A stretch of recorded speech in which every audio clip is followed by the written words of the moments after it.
क्या हुआ सुरैया? ख्याल है आपका, तुम तो मचल गए हो। और फिर तू एक साथ सारे पैसे मुझे वापस कर देना, समझी? जा अब तो खुश है दिल तुझे कसम है, तू हिम्मत न हार। मधुबाला की नकली वसीयत से हुआ 500 करोड़ का घोटाला, बॉलीवुड का सबसे बड़ा रहस्य। क्या आप जानते हैं कि बॉलीवुड की खूबसूरत अदाकारा मधुबाला, जिनकी मुस्कान पर आज भी लाखों दिल धड़कते हैं, उनकी मृत्यु के दशकों बाद भी उनके नाम पर एक ऐसा घोटाला हुआ जिसने पूरे बॉलीवुड को हिलाकर रख दिया। जी हाँ, मधुबाला की नकली वसीयत के जरिए 500 करोड़ रुपए से भी ज्यादा का घोटाला हुआ। और चौंकाने वाली बात यह है कि इस घोटाले में शामिल थे कुछ ऐसे चेहरे जिन पर कोई शक भी नहीं कर सकता था।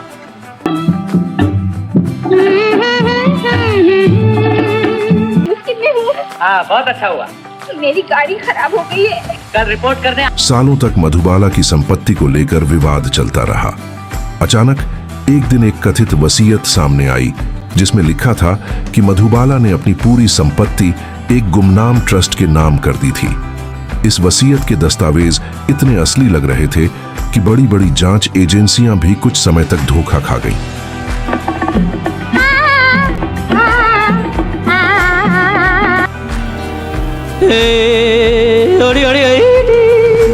इस नकली वसीयत के आधार पर एक गिरोह ने मधुबाला के नाम पर बेशकीमती बंगले, पेंटिंग्स और पुराने गहनों की नीलामी शुरू कर दी। बताया जाता है कि सिर्फ एक हार की कीमत ही 20 करोड़ रुपए से ऊपर थी। इतना ही नहीं, मधुबाला की फिल्मों के पुराने रॉयल्टी राइट्स भी इस गिरोह ने बेच डाले, वो भी नकली दस्तावेजों के सहारे।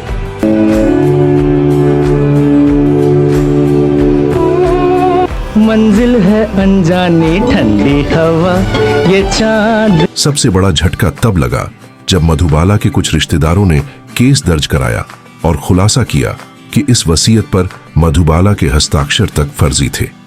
जांच में यह भी सामने आया कि इस फर्जीवाड़े के पीछे कुछ बड़े नामचीन वकील और फिल्म इंडस्ट्री से जुड़े कुछ रसूखदार लोग भी शामिल थे।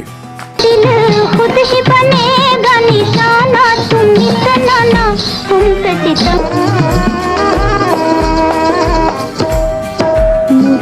500 करोड़ की इस ठगी के पीछे पूरा एक सिंडिकेट काम कर रहा था, जो पुराने समय के बड़े सितारों की संपत्ति पर फर्जी वसीयतों के जरिए कब्जा जमाने की साजिश रच रहा था।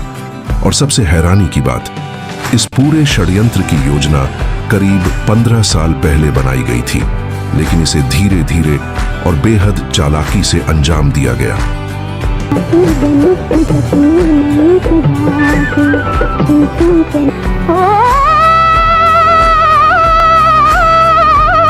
जब मामला सुर्खियों में आया तो कई मीडिया हाउस ने इसे बॉलीवुड का सबसे बड़ा घोटाला बताया।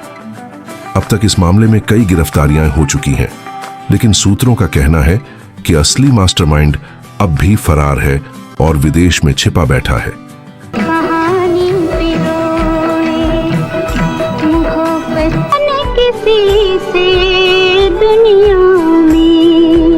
आज भी मधुबाला के चाहने वाले इस साजिश को याद कर दुखी हो उठते हैं, क्योंकि जो सितारा पूरी दुनिया को मुस्कुराहट दे गया, उसकी विरासत के साथ ये शर्मनाक खिलवाड़ कोई भी सच्चा प्रशंसक कभी माफ नहीं कर सकता।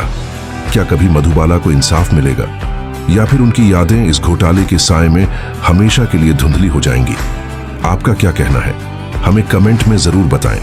अगर आप भी मधुबाला की असली विरासत का सम्मान करना चाहते हैं तो इस वीडियो को शेयर करें और इस रहस्य को सबके सामने लाएं। ऐसे ही और चौंकाने वाले बॉलीवुड रहस्यों के लिए सब्सक्राइब करें और बेल आइकन दबाना न भूलें।